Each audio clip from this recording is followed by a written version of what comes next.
is voor die oppak, pak af. En dis 'n belangrike ding, partykeer net te stop en te sien wat draai jy saam met jou. Ek sal later 'n bietjie ietsie oor die boeke sê. Wie van julle was al op 'n staptoer? Ek dink bietjie, wanneer laas was jy al op 'n staptoer? Ek en Erik het gisteraand so lekker gesels oor die Camino wat hy gestap het, en staptoer saam met een van sy vriende. En ek onthou, pelle van my was nou die dag op 'n staptoer, en toe hulle terugkom, toe weet ek, is asof ek al voor die tyd wag dat iemand 'n sekere ding gaan sê. Was altyd, as 'n mense op 'n staptoer was, is daar altyd die een ou wat sê, ek het te veel goed saamgevat. Is dit nie? Dan sê hulle, hulle het net maar die otter gestap, of die walvisroete, of een of ander mooi roete gestap, en dan sê die een persoon, die ou of die meisie, dan sê sy, ek kon dit nie geniet nie. Hier in die Drakensberge, ek was op so 'n staptoer, onthou ek hier by Champagne Castle, een keer. En dan sê sy, ek kon dit nie geniet nie, ek het my dood gedra. En dit is interessant dat die partykeer kan die gewig kan maak dat jy nie die uitsig soveel geniet as wat jy moet nie. Dat dit is nou veronderstel om hierdie avontuur te wees. Jy sien nou uit na hierdie stap toe. En dan is dit wat jy saamvat, wat maak, wat jy saamsleep, saamdra, wat maak dat jy nie die uitsig kan geniet nie. En baie keer dan sal hulle sê, dit was nie net die uitsig van my gesteel, die swaar sak nie. Dit het ook ek kon nie lekker in die aande kuier, en dis die wonderlikste mens, maar ek was te moeg, ek wou net slaap in die aand. Ek kon nie, ek het die krag nog gehad vir kuier in die aand nie, en ek wou nog so graag die een leer ken, en dit kan eintlik die sames wees, jy weet, die hele ervaring bietjie van jou steel. Nou, ek is nie 'n vreeslike stapper nie, ek moet julle sê, ek was al op 'n paar staptoere, maar ek roei nogal, so ek het nou die dag, ek het so 'n ding, ek bly mos nou in die Eco gemeenskap, ek weet nou nie, ek sal julle later dalk so hier en daar 'n storie daaroor vertel, maar dis 'n hippie kolonie, is nogals bedrywig, jy weet, ek sê altyd, jy kan sê wat jy wil van die lot saam met wie ek daar bly, die een ouetjie is geskort uit die verbeteringsskool, dis nie boring nie, jy weet, dit is alles behalwe vervelig, en so ons sê, jy kan net community as jy ook solitude, jy moet partykeer ook in alleenheid gaan, en ek het lank in Indië gebly, ek het by Moeder Teresa en daai mense dit ook gesien, hulle het hierdie ding van in gemeenskap en in alleenheid, jy weet, hulle het amper hierdie twee dissiplines, en dis 'n goeie ding, as jy nou Henry Nouwen se goed lees, dan praat hy baie van om in community te wees, in gemeenskap, hier naby waar die tye teer slaan, maar ook in afsondering, jy weet, daai beweging, so ek het nogal 'n groot ding in my lewe daarvoor. En so ek was nou onlangs was ek weer op so 'n trip, nou 'n maand terug, ek het dit al baie gedoen, dan plot ek vir my op Google Earth 'n rivier, waar jy kan net met 'n kajak, jy weet, eintlik daar kom, jy moet 4x4 tot daar naby, ek het 'n paar jaar terug het gedoen, ek moes my kajak, ek weet nie hoeveel kilometer sleep op die strand, jy kan nie met 'n kar naby daai plek kom, jy is so in 'n gorge. Transkei het hierdie wonderlike wille riviere nog, en dan roei jy nou op so kilometer of 2 in die rivier op, en dan is daar geen mens nie. Dis die wonderlikste, jy kan verniet bly. Dit is gratis verblyf, as jy nou nog 'n bietjie vis vang en so aan, is dit gratis kos ook nog. En so ek het nou al in my lewe het ek baie sulke trips gedoen. En agtergekom is kan eintlik die wêreld goedkoop sien. Ek het in hierdie Dhaka boek, het ek nou klomp, was nou 'n fiksieboek, sal later iets oor sê, maar stories vertel van eilande in Tanzanië. Ek het al die eilande het ek geroei so. Ek het 'n opblaas kajak, 'n pompie hom op. En dan jy kan hom in jou rugsak sit. Hy weeg maar 15 kilos of 'n opblaas stand-up board. Ek op 'n ander eiland, Mafia eiland in Zanzibar. Ek het een keer om Zanzibar geroei so. Dan is dit gratis. Ek het gesien in Zanzibar, jy mag nie kamp nie. Jy mag nie in 'n tent kamp op Zanzibar nie. Kan jy glo? Maar hulle sê niks van hangmat nie, sodat ek in die aand in my hangmat geslaap. Reg langs die lodge aan die bos, jy weet. Verniet. En daai Pemba eiland het ek so met 'n stand-up board, dan vlieg jy so intoe, jou vervoer is gratis en jy bly daar op die strand of wat ook al. Die riviere in Transkei. Klomp sulke trips gedoen. Ek het agtergekom, hulle sê mos die geskiedenis leer jou dat die geskiedenis jou niks leer nie. Een van die grootste riviertrips wat ek so gedoen het, was ek een keer geroei van Valdam af see toe. En dis verder as wat jy van Pretoria af met 'n kar Kaapstad toe ry. Ek kan nie glo soos daai rivier kronkel, hè. So ek het so 'n solo trip gedoen baie jare terug, En ek het ook net gevoel, ek wil op hierdie pelgrimstog gaan, die lot maak my mal, ek moet bietjie wegkom, en my so 'n maand en 'n half gevat, dink is 1600 kilos, en dan roei jy nou van Vaaldam af, een vrou vra van hoe weet jy waar jy moet roei, ek sê, jy gaan maar stroom af, jy weet, stroom af, baie moeite,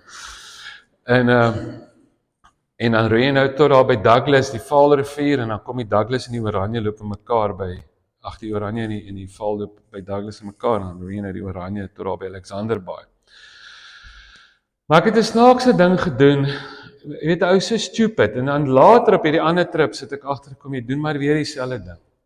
Jy vat net te veel goed saam. Ek onthou, ek wil jy kry, dis net aan die ander kant die Vaaldam, is Parys. En ek onthou ook net aan die ander kant tussen Parys en Orkney, een dag net, dit sê net maar dag 3 of 4, wat ek besef het, Jaco, jy kan nie so aangaan nie. Jy's besig om hierdie hele trip wat jy so lank beplan het te sink deur te veel goed saam te vat. Ek het 'n stoeltjie saamgevat. Wie vat 'n stoel op 'n roadtrip, op 'n riviertrip? So ek het hom al langs die rivier gelos. Ek het 'n ekstra paar skoene gevat, onnodig. Ek het dit daar gelos. Ek het besef, jy kan nie met blikkies kos roei nie, want nou elke 10 kilos moet jy stop, dan is jou boot vol water. En jy hak vas in die stroomversnellings, en jy sukkel jou dood, en jy weet, dis asof helfte van jou energie word gevat deur hierdie boot af te pak.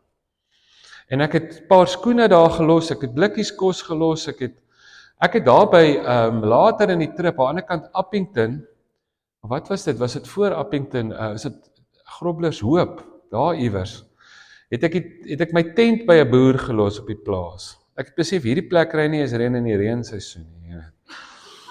En ek het net so oop geslaap onder die sterre, en ek het agtergekom, hoe meer ek afpak, hoe meer kan ek die uitsig geniet. Jy weet, ek het daai laaste dag onthou ek kan nou, na 'n maand se roei is jy nou redelik fiks.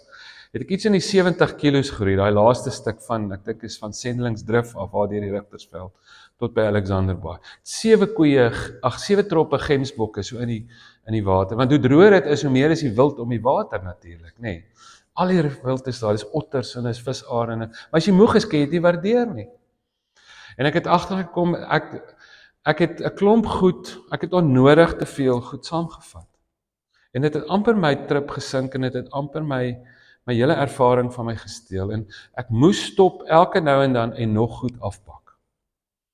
En ek het agtergekom, man, jy kan die nodige goed partykeer op die pad kry. Jy hoef nie al die kos saam te roei nie, vang maar vis, of waar by Prieska, en los jy jou kajakkie op die eiland, en swem jy deur, en koop jy vir jou 'n steak, eet jy daai aandsteak, jy kan nou nie vriesgeriewe nie, maar daar's dorpietjies, en daar's ander maniere, jy hoef nie alles saam te dra nie.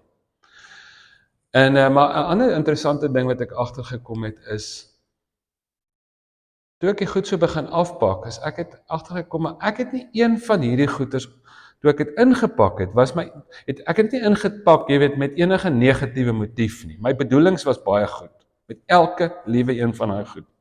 Ek het gedoog, elkeen van daai goed wat ek later langs die rivier moes los, gaan my eintlik help op my trip.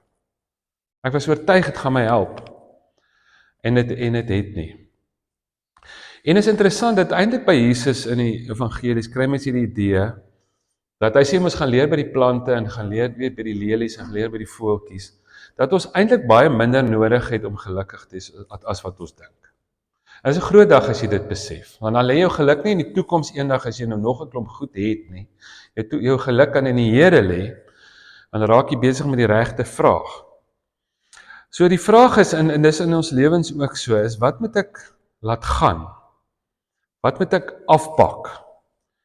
En dis so 'n bietjie ons tema vir oggend. Nou Paulus skryf daar, is hierdie aangrypende woorde in Filippense 3, vers 13 en 14. Dis nogals iets om op te mediteer. Ek dink ons gaan te vinnig deur inligting deesdae. Die ou mystici en die Fransiskane en so, en hulle het hierdie ding, hulle sal Psalm 23 vir die volgende 2 jaar lees. Net die eerste vers, die Here is my herder, ek kom niks kort nie. En net op dit mediteer. Laat dit diep gaan, want later is jou teologie 3 kilometer wyd, maar is halwe sentimeter diep. En dis vandag die probleem met die internet, ons vreeslik baie inligting oor alles, maar daar's baie min diepte. En om te sê, maar kom ek mediteer net hierop. So ek wil jou uitdaag, dink bietjie aan hierdie, maak dit dalk so ietsie waar jy vir 'n week of 'n ruk elke dag, dan lees jy dit, dan dink jy net weer daaraan. Paulus, hy sê, hy was 'n belangrike man gewees, hy het nogals die bokkies afgetik vroeg in sy lewe. Hy sê, maar dan sê hy sê, ek verbeel my nie dat ek dit alles al het nie. Dis nogals iets om te dink, die ou wat die grootste deel van die Nuwe Testament geskryf het, maak nie of hy alles uitgefigure het nie. Hy sê mos daar in 1 Korintiërs 13, wanneer hy praat oor die liefde, dan sê hy, nou kyk ons maar gedeeltelik, maar eendag sal ons heeltemal verstaan. Hy sê, nou kyk ons maar in 'n dowwe spieël, maar dat selfs hy sê, ek het nie alles uitgefigure nie. Dat dit eintlik 'n geloofsuitspraak is om te sê, ek het God nie uitgefigure nie. Dit sê eintlik iets van die grootheid van God. En jy erken dat jou kop nie so groot is, en dat jy nie so slim is soos wat jy dink nie.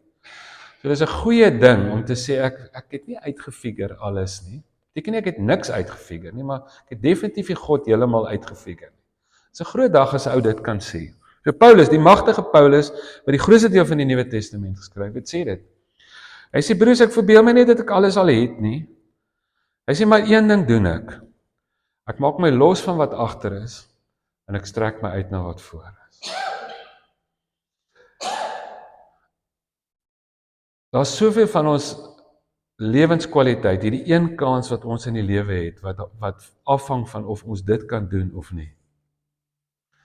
Jy weet, een van die grootste besluite wat jy in jou lewe moet maak, is nou by 'n skool praat, nou die dag, toe sê ek dit vir die kinders. Sê ek, een van die grootste besluite wat jy in jou lewe gaan neem, is wat maak ek met die pyn wat na my kant toe gekom het? Wat maak ek met die onreg wat oor my pad gekom het? En wat jy daaroor besluit, gaan 'n enorme effek op jou lewenskwaliteit. Of jy die kuns kan, hulle praat van the art of letting go, of jy die kuns kan vervolmaak, kan begin bemeester, om te laat gaan. Dit gaan 'n enorme effek op jou lewenskwaliteit hê. Om te sê, maar ek kan nie net by mekaar maak nie, ek kan ook laat gaan. Vryheid hang daarvan af. Ek het deur 'n wille ding gegaan in my lewe, baie onregverdig, baie pynlik, was horrible, jy weet. En ek het, omdat dit so duidelik verkeerd was wat gebeur het, het ek net geblame shift vir 'n lang ruk. En is nodig, nee, om partykeer net te sê, luister, dit ding wat verkeerd is te noem wat dit is, en te sê die ding is verkeerd. Maar toe voel dit op 'n stadium vir my, so vir Here so ding op my hart druk, van Jaco, weet jy wat? Dis waar jy kan natuurlik sê wat gebeur en hoe verkeerd dit is. Maar dis nie waar jou groei lê nie. Jou groei lê nie in blame shifting nie, jou groei lê in introspeksie.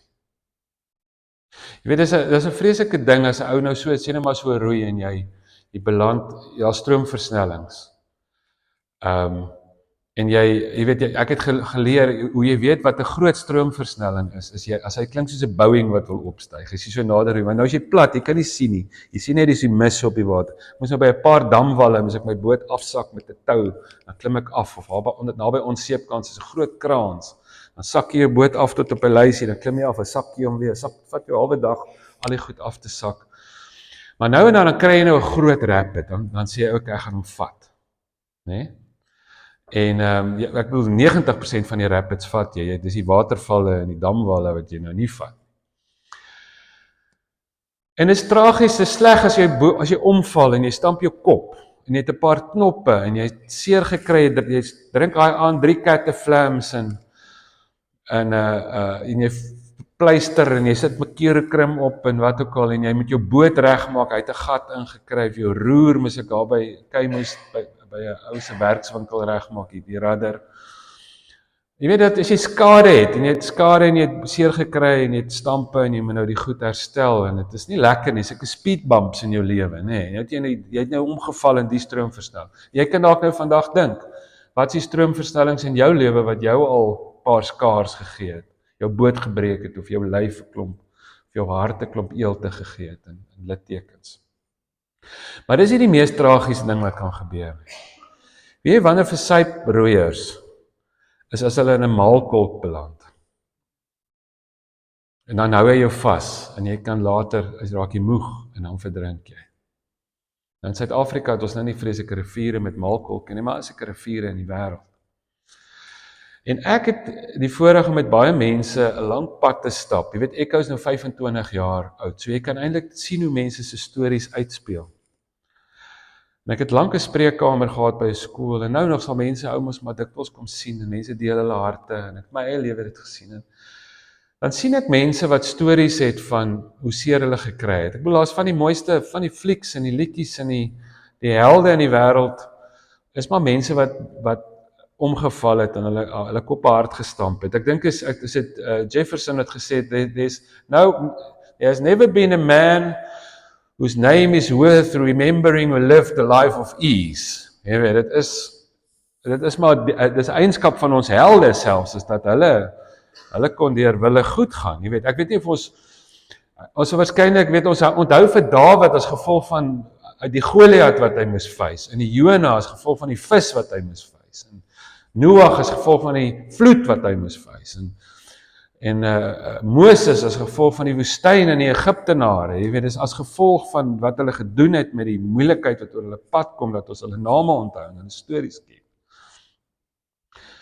Maar dan loop ek nou en dan mense raak, hulle het nie 'n litteken van 'n storie van 'n stroomversnelling wat hulle deel, hulle is in 'n malkolk. Dis asof daar 'n ding gebeur het wat hulle nie kan los nie. Partykeer, en ek het agterkom my eie lewe, dat maak nie saak, ek is op 'n mooi plek, ek onthou ons het so 'n Kaapse huis, en nou sit ons, gaan kyk ons almal die son wat ondergaan daar op Chapman's Peak, en stop ons met al die kinders, so sit ons so, dan gaan die son daar by Houtbaai daar onder, en ek kom agter, dis wonderlik, maar dit voel buite my, ek veronderstel om 'n totale verwondering te wees, maar hierdie ding steel selfs daai sonsondergang van my, hierdie hartseer ding. En toe kom ek agter, ek kan mos nie, dit raak 'n maalkolk in my lewe, die ding is besig om my vas te hou, ek loop mense raak, dit raak die seer ding wat in hulle lewe gebeur, dit is nie 'n hoofstuk in hulle lewensverhaal nie, dit raak die opskrif van hulle boek, dit raak die opskrif, alles word daardeur gefilter, en jy is in die maalkolk, en jy kan net nie uitgaan nie. Appel het my hierdie ongelooflike goeie raad gegee. Hy sê vir my, Jaco, jy weet, ek het op National Geographic, het ek die mees tragiese ding ooit gesien. Hy sê, ek het 'n Bobbejaan ma gesien. Hy sê, dis die hartseerste prentjie wat ek gesien het daai dag. Hy sê, ek het 'n Bobbejaan ma gesien, haar kleintjie is dood, net na geboorte. Maar sy kon daai kleintjie nie laat gaan nie, so sy het vir hom weke lank saamgesleep, die dooie babietjie. Hy sê, tot dit later toksies was vir haar, toksies was vir die trop, jy weet, dit was so 'n verskriklike gesig later om te sien, hierdie ma wat die dooie babietjie net nie kan laat gaan nie. En toe sê hy vir my, en hy sê sy het nie die babietjie geëer nie, deur dit te doen nie, deur haar onvermoë om te laat gaan nie. Sy het nie die trop, dit was nie tot voordeel vir die trop nie, dit was eintlik tot nadeel van die trop, dit was toksies, dit was ook nie goed vir haar nie. Sy sê vir my, Jaco, partykeer met 'n mens 'n dooie ding, maar noem wat dit is. En jy moet hom los, en jy moet hom laat gaan. The art of letting go. Ek onthou, ek het ouetjie daar by ons, gaan baie goed met hom vandag, ek het eintlik vir Erik Ligstrand ook 'n storie van hom vertel. Maar sy ma is in sy arms dood, en hy het homself begin sny, en het vreeslike selfmoordpogings gehad, en verskriklik droog gemaak, aggressief geword, en toe hy nou in sy tienerjare, so graad 9-10 oud was, en dan laat nag, en dan sit ek al by Hendrik Verwoerd Hospitaal, jy weet die ou, Steve Biko nou daar in Pretoria, en dan sit ek met die kind, en hy moet hom nou weer toewerk, en hy het nou weer 'n ding aangevang. En die een hand kon ek dit net nie meer hou nie, en ek sê vir hom, ek onthou het so gestop, ek het so doodgebreek, ons het amper albei ons koppe gestamp in die vooruit. Toe sê van wie aan? Sê van wie my ma is ook dood. Verskriklik. Dit is 'n ander horrible storie. Ek sê van, ek weet jou ma is dood. Ek sê van my, jy is nie besig om jou ma te eer deur haar die verskoning te maak dat jy gemors. Ek dink ek het baie leliker woorde gebruik. Dat jy jou lewe so opvoeter nie, jy weet. Ek sê dat jy so gemors van jou lewe maak nie. Ek sê, as jou ma vir jou 'n briefie kon skryf voor sy doodgaan, en sy sou kon sê, wat sou sy by hierdie effek van haar lewe moet wees, sou dit waarskynlik iets wees van, Wian, ek hoop so dat my dood jou sal wakker maak vir hoe kort en hoe kosbaar die lewe is. Jy's nie besig om haar te eer deur haar jou verskoning te maak om 'n gemors van jou lewe te maak nie en te sê ja, maar kyk waardeur is ek nie. Dis die laaste ding wat sy sou bewees is die klippie in jou skoen, die een wat die sonsondergang van jou steel, wat jou potensiaal terughou, wat maak dat jy 'n klomp ander mense seermaak en 'n gemors van jou lewe maak. Ek het na die tyd bietjie sleg gevoel, ek het gedink ek was nou onsensitief nie. Ek bedoel, ek weet nie ouens Leon wat beradings en daai kursusse en goeters al aangebied en gedoen het. Hulle sal sê dit is nou 101 wat jy nie moet doen nie, jy weet. Maar hy sal later in sy lewe toe sê hy daai dag het hy besef. As hy sy ma wil eer, gaan hy haar moet gebruik as 'n motivering om die beste te maak van sy lewe, nie as 'n klippie in sy skoen om die minste daarvan te maak. Jy's ek het horrible stories hieroor. Ek weet nie eens of ek alles moet vertel nie, maar ek ry nou die dag verby 'n huis en ek onthou 'n meisie, dis 'n baie sad storie hierdie. Sy was nie in ons Echo huise nie. Sy het my ma het my kom sien en ek het 'n lang pad met haar gestap en ek het haar vriende geken. Sy was baie op ons kampe en ons uitreiking goed. En sy is verkragt toe sy ek dink 7 jaar oud was, het 'n huurder by hulle huis het haar verkragt. Verskriklike erge storie. Sy was op die leerlingraad, sy was baie goed gedoen op skool en weet net hierdie uitblinker kind. En daai ding het vir haar gevou en toe het sy op 'n dag huis toe gekom en toe het hy daar gewag om haar te dreig en toe het sy epileptiese aanvalle begin kry. Ek het haar toe begrawe toe sy so 22 was. Sy dood daarvan.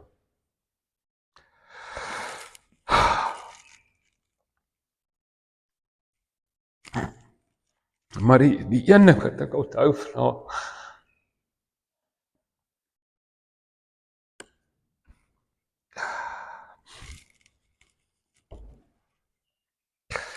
sy het vreeslike goed begin aanvak, jy weet. In graad 8 al, toe gaan sy dwelms gebruik. Hy maak verskriklik droog. Doen allerlei vieslike goed, maak ander mense baie seer. Dis sielkundiges en psigiaters, maar sy gebruik nou, toe gaan sy dwelms gebruik en dan klas toe goed eintlik, né? Sy begin vreeslik drink op skool. Dan werk die psigiatriese medikasie nie uit die aard van die saak nie. Ek kan ons nou nie drink en pille drink en alkohol drink of cat gebruik of wat ook al nie. En ons het baie gepraat en ek onthou een keer seker so in matriek. Toe sê sy vir my hierdie woorde, toe sê sy Jaco, ek dink wat daai ou vir 20 minute aan my gebeur, wat ek die laaste 5 jaar aan myself gedoen het, is baie erger as wat daai ou vir 20 minute aan my gedoen het. Sê sy flip. Toe dog ek, dis nogal so 'n oomblik van bevryding, nee. As jy kan sê, maar partykeer, dit is verskriklik, skreiend die goed wat met ons gebeur. Maar dis baie keer wat ons daarvan maak. Die lewe is, weet ek, vat ek hierdie een laaitie daar by ons sielkundige, elke week moet ek hom nou gaan haal, jy weet, sit ek nou daar, sit ek aan tik, ek het daai tyd vir beeld ook geskryf, rapport en so. Sit ek die artikeltjie en tik, terwyl hy nou by die sielkundige is. Dan sê ek na die tyd, nou hoe was dit?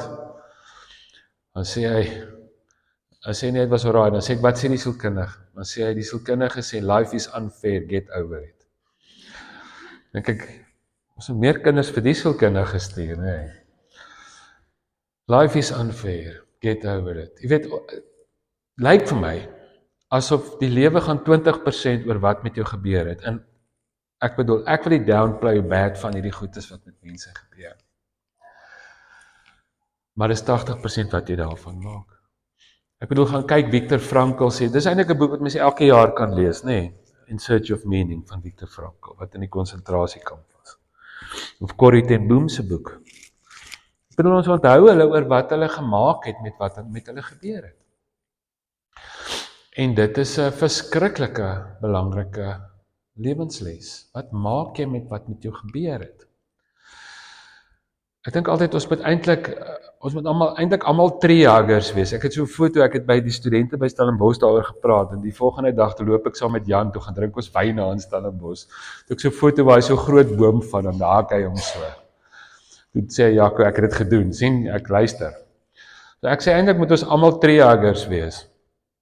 So as ons nou klaar is hier, nie wil nou vanoggend se boodskap onthou. en loop verby 'n boom, gee 'n bietjie 'n drukkie. So ek weet van die ooms is nie drukkie mense nie, vryf hom net so, tap hom net so ten minste. Maar is ongelooflik, die kruis is mos van hout gemaak. Die kruis is hierdie clash tussen good and evil in die geskiedenis van die heelal, waar die goedheid van God en die boosheid van hierdie wêreld ontmoet. En by die kruis gaan boosheid in, onregverdigheid, haat, duisternis, wreedheid gaan in. En wat gewoonlik in ons wêreld gebeur is, dan word dit geamplify en dan kom dit 10 keer erger uit. Nee, jy het mos nou gedink, hy toe daai disipel die ou se oor afkap, toe plak Jesus die oor terug te sê, en dis nie asof ek nie 'n legioen hulle kan roep, nie asof ek nie die mag het om terug te slaan nie. Sê nee, mens maak nie so nie. Dis was die Jesus boodskap. Dis een van die mees ongebilde dinge. Ek het nou die dag artikel geskryf. Waarom is die mees basiese goed waar Jesus so baie oor gepraat het, so ongewild onder Christene? Wat hy gesê het oor vyande, oor geld en so voort. Maar die kruis is waar die boosheid kom in, maar dan kom daar genade en nuwe lewe en amazing, it's beautifuls kom uit. Richard Rohr het gesê, if you don't transform your pain, you will transmit it. Hy sê, pain wants to go somewhere. As jy nie jou pyn gaan transformeer nie, dan gaan jy dit eenvoudig aangee. Ons sien net in die kinders wat ons mee werk. Jy weet, partykeer voel ek lus, as ek nou kan eerlik wees, like my confession oggend hierdie, dan voel ek lus en kry vir my 'n balaklava en 'n baseball bat en gaan kneecap van daai ouers, jy weet, wat hulle aan hulle kinders gedoen het. Tot jy die ouer ontmoet en dan sien jy, ag heerlikheid, die ou sê nou die dag, die ou stok net so armblanke bliksempie met 'n snor, jy weet. Dan sien jy hierdie ouer, dan sê hy so, dan sien ek letterlik, hierdie ouer is maar net daai kind wat groot geword het sonder liefde. Vat nou hierdie laaitjie wat nou by ons is, of hierdie meisie, en laat daai kind nou sonder liefde, met net verwerping, uitvoel in hierdie gemeenskap, en laat mense verby hulle stap en hulle beleef niks liefde nie, laat hulle groot word, dan word hy daai pa. Jy weet, dan pas jy net die pyn aan. Ek het so ou gehad, dan sê die skoolhoof vir my, ek moet hom sien, in graad 10, dan sê ek vir hom nou, dan het hy 'n kind geslaan, hy was in 'n fight, en dan sê ek vir hom nou, wat het gebeur, jy weet, dan sê hy nee, hoe gaan dit by die huis, jy weet, dan sê hy nee, sy pa slaan maar sy ma net so, en dan praat ons, dan sê hy sy oupa het sy ouma ook maar so geslaan, oupa het net so gesuip, oupa grootjie het glo ook maar die goed gepon, en die ouma grootjie so getimmer, en dan kom jy agter, dit uit so lang geskiedenis van mense wat gesuip raak, swaar kry, werk verloor, gewelddadig raak, en dis die bose kringloop, en die een ding volg op die ander. En as ek sien ek hierdie ou in graad 10, net na die Aprilvakansie, dan sê ek, wat het jy gedoen? Dan kom jy agter, hierdie ou het geslaap tot hy dors is en gedrink tot hy vaak is, en hy is nog net graad 10. En hy was al klaar gewelddadig, en hy het, jy weet, hierdie vreeslike ding, dat as jy nie doen, wat die evangelie vir ons sê, ons moet doen met ons hartseer en ons pyn nie, dan word jy wat jy haat. Jy word wat jy haat. Dis asof die bitterheid jou, ek dink is Nelson Mandela wat dit gesê het, dis 'n bitterheid is om gif vir 'n ander ou aan te maak en dit self te drink. Dat dit jou vergiftig, soos daai dooie bobbejaantjie wat jy saamsleep.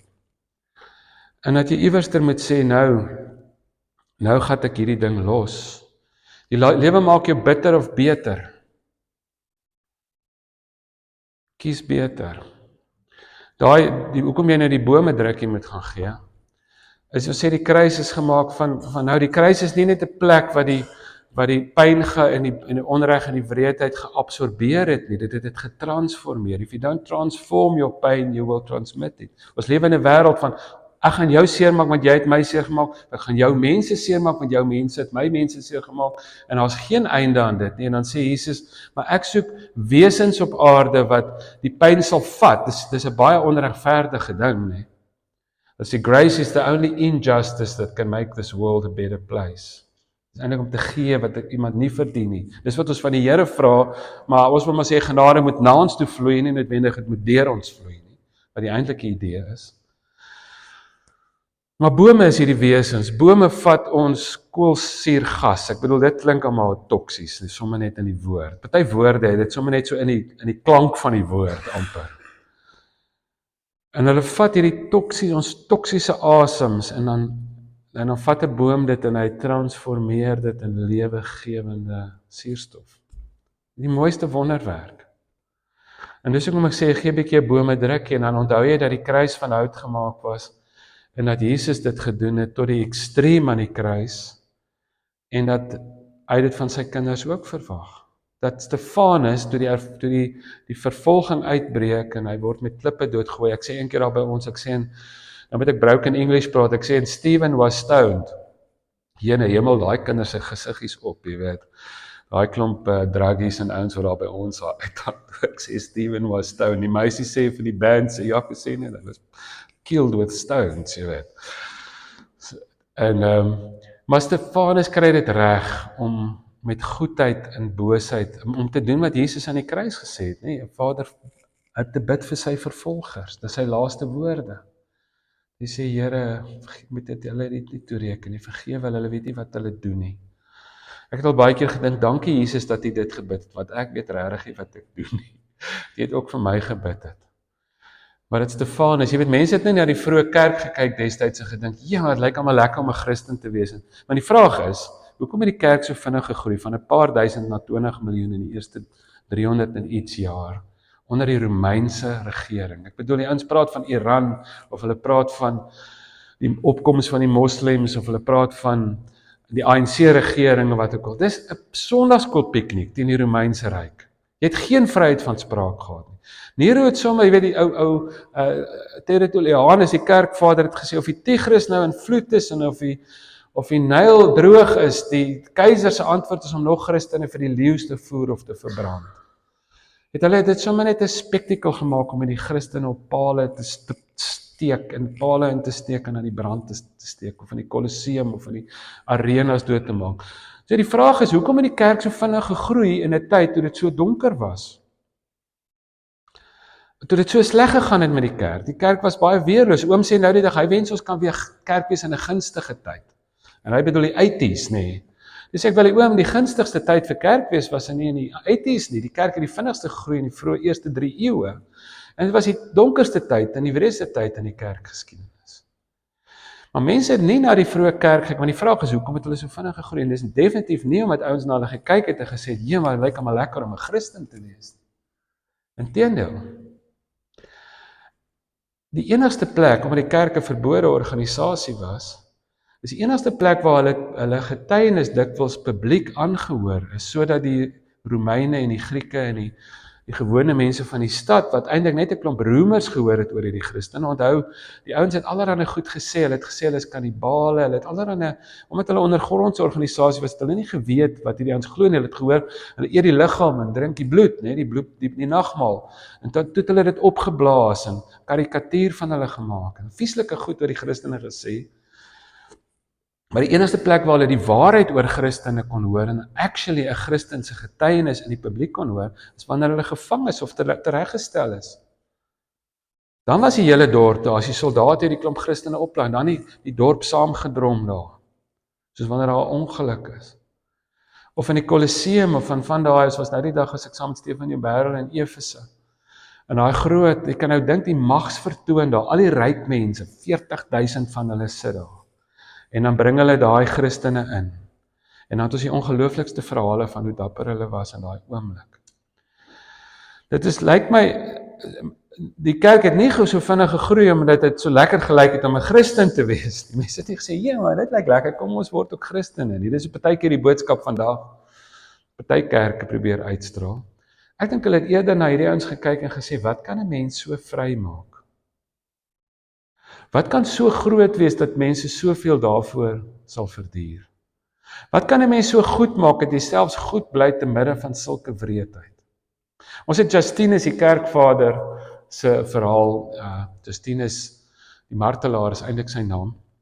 Hy was 'n Griek gewees, lang storie, hy was 'n Romein, maar hy het Griekse filosofie geswaat en hy het eers met 'n Joodse oomie gesels op die strand, ons het sy getuienis, hy het dit neergeskryf. En toe het hy geïntriek geraak, maar hy het nou gehoor van die Christene, die horrible bose mense. Een van die name wat die Romeine vir hulle gegee het, hulle het gesê hulle is ateïste, want hulle is nie deel van die mainstream groot godsdienste van die tyd. Die Romeinse reg het Romeine het actually die ouens geakkommodeer redelik. Hulle het Herodes aangestel oor die Jode en so aan. Maar hulle het as jy weet die Jode het gesê hulle is nie deel van ons godsdienst nie. Hulle het gesê hierdie ouens het geen godsdienst nie. Hulle het dis een van die baie slegte name wat hulle gegee het. En Justinus het dit geweet. Hy sê maar toe is hy by die verhoor van 'n Christen. Hy sê en hy kon dit nie glo nie en hy het ander verhore van Christene, vervolgings van Christene beleef. En hy sê hy het by homself gedink as hulle sulke ongure karakters is soos wat almal sê hulle is, hoekom sal hierdie ouens nie enigiets sê om hulle basse te red nie? Hoekom sal hulle dan so nie ook vloek en skel en boos en wreed en so aan optree te midde van hierdie goed nie? Hy sê dit, hoe hulle gemaak het in daai verhore, in daai teregstellings, het hom op jou en op sy knie gebring. Hy het tot bekering gekom, Justinus.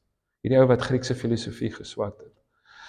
En hy het tot bekering gekom wetende van wat met hom gaan gebeur. Sy naam is Justinus die Martelaar. Hy het een van die groot kerkvaders geword, een van die ouens wat die kerk help groei het, van 'n paar duisend tot 20 miljoen. En hy sê, maar dit is daai getuienis van Christene in hulle donkerste oomblik. So toe ek het nou die dag weer daai storie lees, toe dink ek, miskien is ons mees onregverdigste, donkerste oomblik, die oomblik waarin ons getuienis die heel meeste saak maak. En dit is 'n groot deel van die verhaal van die Bybel. So, 'n ou moet besluit, wat maak ek met die swaar kry wat na my kant toe kom? Wat maak ek met die gewig wat in my lewe is? Die gewig kan 'n klomp verskillende goed wees. Maar wat ons baie keer doen is, as dit sleg gaan, wil ons meer vasgryp. Weet, ek het lank motorfiets gery en dan sê die ouens, partykeer op 'n motorfiets, veral die ou motorfietsse kry jy 'n speed wobble, ken julle dit? Jy sal op 'n redelike spoed ry en dan begin daai motorfiets so maak. En dan sê hulle die verskil tussen die ou wat val as hy 'n speed wobble kry en die ou wat nie val nie. Is die ou wat val, is die ou wat vasgryp. Hulle sê die laaste ding wat jy moet doen, as jy 'n speed wobble kry, moet jy so 'n bietjie laat gaan, laat die motorfiets daai ding doen en dan is jy deur dit. Maar as jy so vasgryp, dan val jy. Jy weet dan ek weet nie wat gebeur nie, maar dan crash jy dan. Dis wat ons wil altyd vasgryp as ons in rowwe tyd is, en dis asof Jesus eintlik sê, jy moet eintlik leer om te laat gaan, as jy regtig wil vry wees. Dis interessant, in ons wêreld werk dit so, as jy suksesvol wil wees, dan moet jy by mekaar maak, jy moet groter word, dit gaan oor groter en meer en belangriker, dis sukses. In ander woorde, jy moet meer geld hê, jy moet meer goed hê, jy moet meer status hê, en dan is jy suksesvol in jou eie oë in die wêreld so, en jy streef daarna, jy droom daaroor en jy dink by jouself, as ek net. Met ander woorde, die student dink as ek net my graad het eendag, of as ek eendag die dosent is. Die werknemer dink as ek tog nou net eendag die baas is. Die baas dink as ek tog net eendag die eienaar is van die maatskappy. Weet jy wat dink die eienaar? Hy dink as ek hom net nog so 3 van hierdie maatskappye het. En is interessant, jy skuif net die goalposts. En jy dink altyd as dit gebeur dan. En die feit is soos ons nou hier is, het ons waarskynlik baie meer as wat ons toe ons jonk was gedroom het ons gaan hê, nê. Ek is nou julle sal nie glo nie, maar ek is nou 53. Julle het nou natuurlik gedink, Jaco, jy's seker baie jonger as dit, nê. Maar nou die dag by 'n begrafnis, toe sê die ou vir my en 'n ander ou wat 60 is, toe sê hy, dis julle klasmaats, toe dog ek, jemel, is ook nou begrafnis, dit kan nie lelik wees nie. Ander pel van my sê, ek moet partykeer by 'n ouer huis praat, dan sê die tannie, is jy getroud? Dan maak ek 'n grappietjie altyd, dan sê ek, hoekom wil tannie weet? Jy weet, dan toe sê hy, ja, jy moet versigtig wees, die tannie gedink jy's ernstig, soos jy deesdae lyk, jy weet. Maar hy is nou 53, nou begin die lewe vir my al hoe korter voel. Nou voel dit vir my, hemel, jy weet,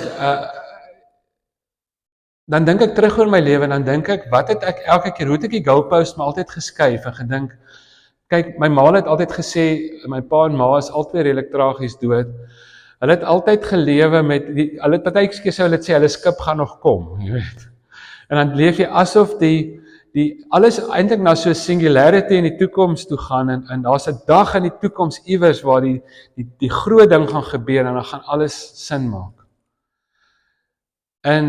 En toe is hulle albei dood, en toe dink ek later daaroor, toe dink ek, my hemel, die lewe sou nooit nog eendag gebeur nie, het was altyd besig om te gebeur. Die skip sou nie kom nie, hulle was maar op die enigste skip wat hulle ooit sou hê. En die enigste manier om betekenisvol te leef is om te sê, maar hoe kan ek met die nou, die hier wat ek hier het, hoe kan ek daarmee iets doen? Maar nou vang jy jouself, dan dink jy, jemel, as dit net gebeur, dan sal dit, en nou het jy 10 keer meer as wat jy gehad het, en nou wil jy eintlik net nog meer hê. Jy weet, as student dink jy, as ek net 'n volhuidjie en 'n flat kan hê, en dan later het jy die volle en die flat, en die oomblik, is amper die oomblik wat jy die ding het, jy weet dit werk soos mens 'n nuwe kar kry. Die oomblik as jy daai kar kry, dan dink jy weer, ja, as ek nou weer, dan begin jy, is net so rukkie, dis so 'n paar maande, ek weet jy, daar's 'n baie kort tydjie, dan begin jy wonder, dan check jy weer, daar's nou weer 'n nuwe ding uit, jy weet, en dan skuif jy die goalposts. En dan lê jou geluk altyd iewers in die toekoms, dis amper so 'n onbereikbare ding. Die interessante ding is, waar in ons wêreld sukses gaan oor meer bymekaar maak, oor groter word en om belangriker te word, is dit by Jesus natuurlik. Kyk, Jesus het alles op sy kop gekeer. Hy het gesê, leiers moet dienaars wees. Hy het gesê, ek het hierdie boekie het ek daaroor onder andere geskryf. Hy het gesê, hy het nie vir kinders gesê hulle moet groot word nie, hy het vir groot mense gesê hulle moet klein word. En volgens Jesus, as jy nou die 4 evangelies sal lees, Matteus, Markus, Lukas en Johannes, en as jy my vra, wat dink jy is die krisis van die kerk vandag, dan sê ek vir jou, dis omdat ander goed, iets anders as Jesus in die sentrum is. Jy kan enigiets regverdig, om mense met klippe dood te gooi, om wreed te wees, jy kan incest regverdig. Ek nou hierdie Dhaka geskryf het, toe wil Koem boeke weier toe om op Irak te sit, jy glo, hulle was so 'n klein rukkie op Irak, ek het nooit gedink hy sal daar wees nie, hy is nooit geskryf vir Koem, weet hy is by Exclusive Books en Bargain Books, dis fine, maar nou skryf Koem 'n boodskap, nou sê hulle nie, hulle gaan hom op Irak sit, nou hou ek bietjie my hart vas, nou sê 'n tannie, na binne 'n maand skryf hulle nuwe en sê nee, hulle gaan my van Irak afhaal. Tannie het vir hulle gesê nee, maar 'n ordentlike winkel kan nie 'n boek soos hierdie hê nie. So hulle weier om op Irak te sit. En ek het gedink is eintlik 'n kompliment. En toe wil ek vir hulle skryf, hulle het 'n vorige boek, my heel eerste boek wat ek nou nie het nie, Confessions oor Kerkwees, het hulle ook geweier om op Irak te sit. Toe het ek vir hulle nogal so 'n boodskapie geskryf. Wil ek sê, my hemel, jy weet, as die Bybel 'n ouderdomsbeperking moet hê, jy weet, die boek mag nie op Irak wees nie, want daar's nou 'n paar wille goed in. Maar die Bybel sou 'n 2 tot 18 ouderdomsbeperking gehad het, vir al die wille seks, en die bedrog, en die volksmoord, en die incest, en die verskriklikste goed wat God se mense aangevang het. Die Bybel spaar ons nie die waarheid oor die detail van die onheiligheid van die heiliges nie. Jy weet? Maar nou skielik, die Christen boekbedryf en radiobedryf tot 'n groot mate is so sagte baba blou downtoning van alles. Jy weet, alles moet so half bietjie gesoften down word, maar die Jesus was wild. En dit is so, die Bybel is 'n dik boek. En hulle sê elke ketter het 'n letter. Elke ou kan vir hom 'n rede kry om jou vrou te verneek en 7 vrouens te hê, want kyk hoeveel vrouens het Salomo gehad. Jy kan vir jou 'n manier kry om te regverdig te sê, maar ons moet mense wreed doodmaak wat vieslike goed aangevang het. Jy kan oorlog probeer regverdig of wat ook al, maar nie met Jesus nie. Weet, 'n volgeling van Jesus is nie net 'n volgeling van die Bybel nie. 'n Volgeling van Jesus is 'n volgeling van Jesus Christus. Die Bybel is 'n boodskapper. Die Bybel is nie, ek het van my dosente, ek het eers al 'n potjie geswaat by die Doppers, later al by Tuks, en ek het nog saam met YWAM, die Charismats gewerk, en toe het ek by Moeder Teresa die Katolieke, so ek het 'n klap van al hierdie tradisies weg, jy weet. En ek dink is eintlik goed, jy weet, is eintlik iets wat ek embrace as iets goeds. Maar daai ding dat jy God net so in 'n boksie kan sit. En ek het net besef, die enigste maatstaf op die ou einde is nie die boodskappe nie. Ek het 'n dosent gehad, dit is my gevoel, die ou het 'n verhouding met die Bybel, maar ek weet nie of hy 'n verhouding met die Here het nie. Hy het 'n verhouding met 'n dooie teks. Maar die teks wil hom by die Here uitbring. Die maan ons sien die maan in die aand, die skynsel van die maan, maar hy weerkaats die son. Moenie verdink die skynsel van die maan is die son nie. Die Bybel is 'n boodskapper wat ons honger maak, Ek en Vida het nou gisterand gesels oor, sy lees nou deur die Ou Testament, en ek het dit ook al gedoen, dan sê ek, ek weet nie of dit met jou gebeur nie, maar my begin al hoe meer dink, ag Here, Jesus, kom asseblief. Jy het so later so behoefte, dat die genade van God in Jesus sal opdaag. Gereformeerde teologie sê, nêrens is God se wil, en God se hart duideliker as by Jesus Christus self nie. Dat jy op die ou einde moet vra, nie sê die Bybel dit nie. En elke ketter het sy letter. Die Duitsers het Bybelversies op hulle tanks geskryf. Jy moet by jou vra, is hierdie ding in lyn met Jesus? Dis wat Paulus ook gesê het, by die Nuwe Testament skryf. Is hierdie ding in lyn met Jesus? Want Jesus sal sê, die Ou Testament sê, oog vir 'n oog, vir 'n tand, en 'n tand vir 'n tand. Ek sê vir julle, julle moet goed wees vir julle vyande. En dit lyk my, daai goed wees vir julle vyande het gemaak dat die kerk ontplof het in die antieke tyd. So Jesus is op die ou en ons filter of ons en as ons nou oor hierdie, so as jy nou die 4 evangelies sal lees, ek wens elke Christen wil Matteus, Markus, Lukas en Johannes elke jaar weer lees en hom net weer in die middel sit en sê kom ons meet ons godsdienstigheid, ons geloofslewe aan Jesus self. Ons sit hom, ons maak hom die heel belangrikste. Hy word die filter waardeur ons al die ander goed beoordeel. En as jy dit sou doen, dan sê jy, sien hoe anders is Jesus ook oor ultimate sukses. Vir Jesus is ultimate sukses is om gehoorsaam te wees aan God. Soek allereers die koninkryk van God. En volgens Jesus, in die 4 evangelies,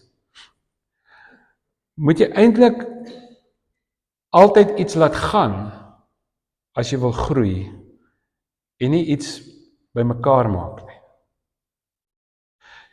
Jy moet altyd iets laat gaan. Die disippels moet hulle net laat gaan. Dis die begin van hulle storie met Jesus.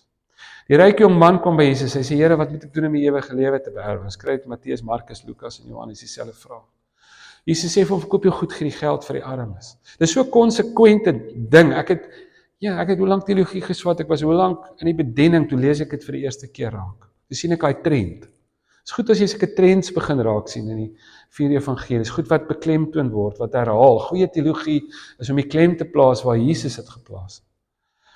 En een van die trends is dat konsekwent wanneer iemand vir Jesus wou volg, wanneer hulle ultimately volgens geestelik suksesvol wou wees, moes hulle nie nog iets bymekaar maak nie, hulle moes iets laat gaan. Die disippels moes hulle net laat gaan. Die ryk jong man van sy rykdom, die Saggeus, die hooftollenaar, toe hy tot bekering kom, te vertel hy net wat hy nou alles gaan laat gaan. Onthou julle daai teks?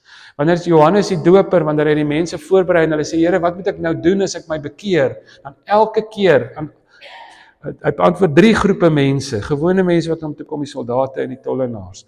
En selfs by Johannes die doper se verhaal, en sit elke keer, as jy 2 kledingstukke het en jy sien 'n ou wat swaar kry, gee dit vir hom. Dis wat jy doen as jy tot bekering kom. Jy leef, jy laat gaan. Jy moet nie nog iets bymekaar maak nie, jy moet iets laat gaan. En dis nogal en dis wat Paulus nou sê in Filippense, eintlik 'n deel van sy getuienis. Hy sê, toe ek die Here ontmoet het, ek het nie alles uitgefigure gehad nie. Ek sê, ek verbeel my net ek alles nou het en alles verstaan nie. Hy sê, maar een ding doen ek. Een ding kon ek regkry, dis om my los te maak van wat agter is en uit te strek na wat voor. Ek kon my losmaak van die onnodige goed wat ek saam met my dra en ek kon laat gaan. Is interessant, ek moet nou baie Pinksterreekse aanbied en dan as mens nou die Pinksterverhale lees, wie die hele kerkjaar ontvou, jy het Kersfees, Jesus word gebore en jy het Paasfees en hy word gekruisig en hy staan op en is hemelvaart en alles bou op en as dit Pinkster Sondag, die Heilige Gees word uitgestort, jy weet, Petrus die groot mislukking, wat Jesus verloon het, hy preek en daai paar duisend mense kom tot bekering. En dan sien jy hoe Petrus se verhaal ontvou. En dan sien jy, dan sit die herlewing en dan word die kerk gebore. En dan is die eerste prentjie kry in Handelinge 2, die tweede in Handelinge 4, die heel eerste 2 prentjies van waar die kerk gebore word. En dan sê die heel eerste sin, en hulle het hulle goed verkoop en vir die apostels gegee en gesê, deel uit aan die mense met die grootste nood. Dit sê Handelinge 4 en Handelinge 2.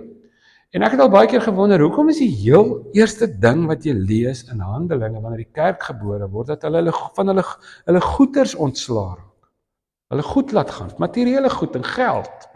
Jy sou dink, hulle gaan nou 'n ding los bid, en hulle gaan, jy weet, as allerhande ander goed wat jy dink, die eerste ding sal wees wat jy lees van die kerk. En ek dink dit gaan oor die definisie van liefde. Weet, Jesus sê, as jy liefhet, dit is die wet en die profeet, en is gelyk aan om jou naaste lief te hê, om God lief te hê. Die ou vra, jy weet die samevatting van, hy vra wat's die heel belangrikste. Jesus sê dis liefde. Paulus sê, jy kan so godsdienstig wees soos engele. Jy kan so gelowig wees dat jy berge kan versit. As jy nie liefde het nie, is jy niks. Johannes sê God is liefde. Ek wil beat that. Een van die radikaalste uitsprake in die Bybel seker oor liefde.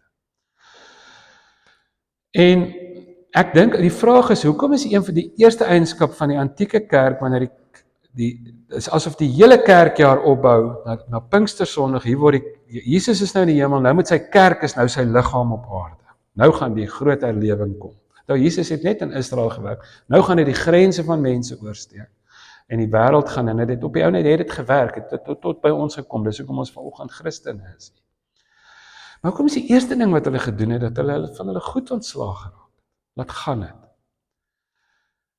En ek dink, as jy die ding soos liefde, wat Jesus sê die heel belangrikste en Paulus, as jy dit wil verstaan, dan moet jy eintlik vir jouself vra, wat is die teenoorgestelde van liefde? En die eerste ding wat ons sal sê is, dis haat, nie waar nie? Teenoorgestelde van liefde is haat. Maar ek dink nie is nie haat nie. En ek het 'n horrible voorbeeld. Weet, kindermolesteerder haat nie kinders nie. Inteendeel. Die fabriekseienaar, wat 'n klomp mors in die rivier in pomp, haat nie die natuur nie, is omdat hy kwaad is vir die rivier nie. Hy hou van daai National Geographic program oor die olifante, en hy hou van die kreerwiltuin. Hy haat nie die rivier nie, hy het niks teen die natuur nie. Dit gaan oor wins en ander goed. Dis hoekom hy daai gemors daar damp, waar niemand sien nie. Die ryk eienaar van al hierdie besighede wat van 'n klomp mense, van die onderste mense afdank, sodat hy nog steeds sy 10 miljoen bonus kan kry. Hy haat nie daai mense, nie omdat hy iets teen hulle het nie. Hy voel selfs bietjie jammer vir hulle. Die teenoorgestelde van liefde is nie haat nie, dis selfsug. Dis ek, my, myself. Ek, my, myself, my mens, ons, ek. As 'n ou dit sê, dan moet jy weet, hy verstaan iets van Jesus nie. Daai hele ding van ons mense eers, as Paulus, daar was ouens gewees in die antieke tyd, wat vir Paulus, en ek weet nie of julle onthou Timoteus, wat na die groot vergadering toe is in Petrus, hulle het gesê, nee, ons mense eerste, die Jode eerste. As Paulus na hulle geluister het, was nie een van ons vandag Christene nie. Ons voorouers was nie klomp joetjies wat agter Jesus aangeloop het nie, ons maak partykeer of dit so is. Hulle was heidene gewees. En Paulus, hulle het nie geluister na daai Joodse ooms in die vergadering in Jerusalem het gesê het, ons mense eerste nie.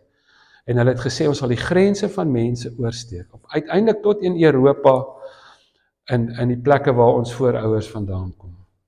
En anders was die evangelie vandag nog net daar. Die evangelie is wesentlik onselfsugtig.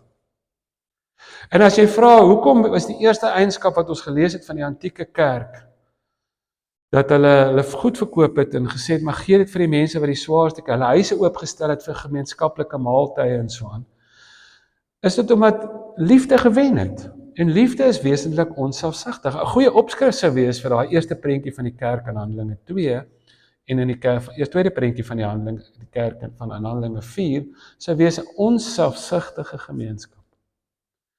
Dat liefde is wesentlik onselfsugtig. Ek vra nie, hoeveel kan ek bymekaar maak nie, ek vra wat 'n verskil kan ek maak. Ek vra nie, hoe kan ek net geseën word nie, maar soos wat die Here vir Abraham gesê het, die Here het hom gesê, jou seën om 'n seën te wees. Ek vra die oomblik as ek iets kry, dan vra ek eintlik, hoe kan ek met hierdie wonderlike ding wat met my gebeur het, hoe kan ek iets daarmee beteken? Dis wat jy doen. So by Jesus moet jy iets laat gaan, en dis goeie nuus, en dis 'n goeie vraag om mee besig te wees vanoggend, is om te vra, wat moet ek laat gaan om geestelik te groei? Miskien is dit, jy weet, dis dalk materiële tipe goeders, dis dalk geestelike ding wat jy saam met jou sleep, is dalk 'n stuk bitterheid, is dalk 'n stuk pyn, is dalk 'n stuk hartseer, maar om net te stop en te sê, maar hulle sê the most difficult journey is the journey inwards, is om te stop en in my eie hart net so bestekopname te maak, en te sê, maar wat is daar, Here, en ek wil jou uitdaag vanoggend, om besig te wees met die vraag, Here, wat is daar wat ek moet laat gaan? Wat is daar wat ek moet laat gaan? Jy weet, ek moes een keer met 'n klomp AGS pastore praat en AGS en ander charismatiese kerke, dierbare mense, soos 100 van hulle, lank terug en hulle sê toe ek kan oor enigiets praat, toe sê ek kom ons praat oor geld. Dus dit so uur en dan sal breek en dan sal weer, ons gaan ook nou breek hoor, dan sal weer 'n uur. En ek sê te vir hulle en ek sien letterlik baie smart kerk van 'n auditorium, so ek sien op die deurs daar so ding oor 'n kursus, jy weet rentmeesterskap of 'n finansies kursus. Hulle het almal hierdie kursusse oor rentmeesterskap en jy weet geld en so aan. Ek sê ek het 'n vraag wat ek al lankal wou vra. Ek wou vra as julle hierdie kursusse aanbied, hoekom quote julle altyd net 'n klomp Ou Testament versies, miskien vir Paulus hier en daar, maar hoekom bied julle nooit 'n rentmeesterskap kursus aan oor geld en besigheid en so aan, maar according to Jesus nie. Jy weet waar julle het sê, maar ons wil rentmeesterskap kursus aanbied oor wat Jesus oor hierdie goed gesê het. Want ons glo nou almal, ons sing vir hom voor die tyd en hy's in die liedjies, is hy I surrender all en alles.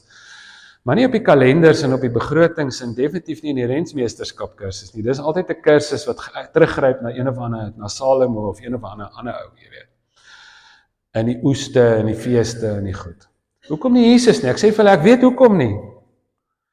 Want as jy 'n Jesus rentmeesterskap kursus aanbied, sal die ouens wat daar weggaan, armer daar weggaan, nie ryker nie. Hulle sal besig raak met die vraag, wat kan ek gee nie, wat kan ek nog meer bymekaar maak nie? En hulle dink waarskynlik dit is altyd so goed vir hulle kerke nie. Maar dit is so, as jy met Jesus doenig is, dan word jy meer vrygewig, dan word jou hart groter, dan gee jy meer om, dan laat jy meer gaan, dan laat jy maklik gaan. Jy's oop. Jesus het, ek en Erik gisteraan af hom gepraat, hy het eintlik die godsdienstiges van sy tyd uitgevreek met sy vryheid. Dit sê goeie genigtig, jy kan mos nie deur Samaria, jy kan mos nie 'n Samaritaanse vrou die eerste sendeling maak wat terug hardloop na die dorpie en sy het nog 5 mans gehad en hierdie is nie haar nie. Jy kan nie mos nie 'n Samaritaanse vrou, ek bedoel sy moet mos buite God se liefde wees. Jy kan mos nie haar die eerste sendeling maak, sy is die eerste sendeling. Prys die Here, daar was nie 'n synode sitting wat gesê het 'n vrou mag nie in die openbaar praat nie. Dan daai dorpie net tot bekering gekom. Amazing, nee. Hy het die godsdienstiges van sy tyd uitgevreek met sy vryheid. En dit is jammer, die kerk vreek die wêreld eintlik uit met ons stakapgeit partykeer. Ons is veronderstel om die vryste wesens op aarde te wees, wat so oor die grense van mense kan loop, wat maklik laat gaan, wat vry is van bitterheid en haat en al hierdie haatspraakspeletjies wat almal speel, en wat vry is van materiële besit, en wat vry is om te gee en te help en wat vry is. Ek dink ons moet daar eindig vir nou. En dan gaan ons nou lekker 'n teekie drink. Is dit reg, Leon? Of is ek te vroeg? Is ek te laat?